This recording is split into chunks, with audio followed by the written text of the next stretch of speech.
Ok, alors je vais te faire un tour qui s'appelle Coïncidence impossible de Jean-Pierre Valarino, c'est un très grand magicien. Alors, comme tu as pu le constater, on a chacun un paquet de cartes.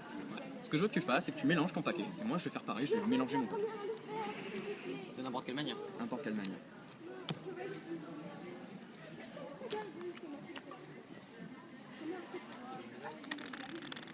Oh putain, t'as un bon mélange, toi.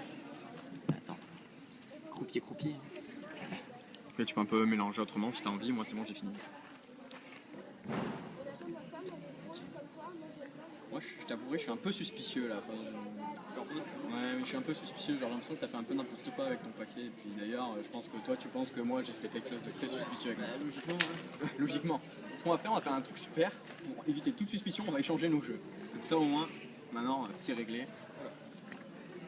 Hop. Alors maintenant, ce qu'on va faire, tu laisses le jeu sur la table et tu vas couper à n'importe quel endroit, celui que tu veux. Et on va regarder la carte en dessous. Regarde la carte. Tu la montres. Ouais, en dessous la montre. Donc là, comme on peut voir, on a tiré une carte différente. Donc vas-y, recomplète. On fait pareil, notre coupe au hasard, où on veut. On montre.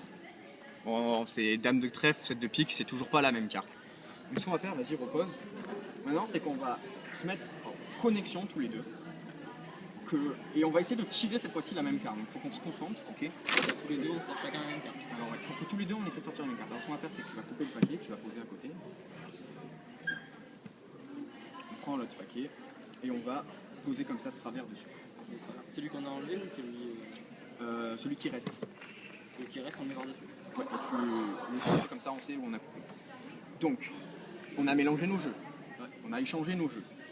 On a coupé à plusieurs endroits, enfin, 2 fois. On n'est pas tombé sur la même carte.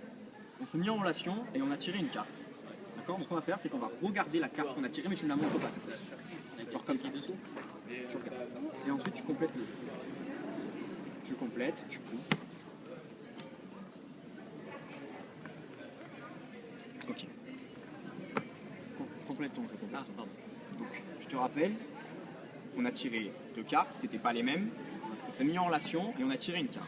Maintenant, ce qu'on va faire, c'est qu'on va la chercher dans le jeu. Cherche la carte que tu as tirée. Okay. Ouais, et moi, je cherche celle que j'ai tirée. Et tu la mets face cachée sur la table. Ok, très bien. Donc maintenant, je vais la révéler. Tu as tiré l'as de trèfle. C'est la carte que tu avais. Et ce qui est génial, c'est que moi aussi, j'ai tiré l'as de trèfle. Mais ça c'est scientifique, c'est théorisé par plein de scientifiques. C'est quand on se met en connexion, on fait tout de la même manière. Je me tiens comme toi, enfin vraiment mentalement, on est ensemble. Ça c'est scientifique, je peux l'expliquer. Mais il y a un truc moi que je comprends pas dans ce tour, c'est ce que j'ai donné à Yoel au début du tour. Ah, tu lui as donné une carte. Je lui ai donné un bout de papier. J'aimerais que tu ouvres le bout de papier, Yoel. Et tu as écrit 9 de trèfle, as de trèfle. Il y a bien écrit as de trèfle. Moi, ça c'est quelque chose que ouais, personnellement je comprendrai jamais. Mais après,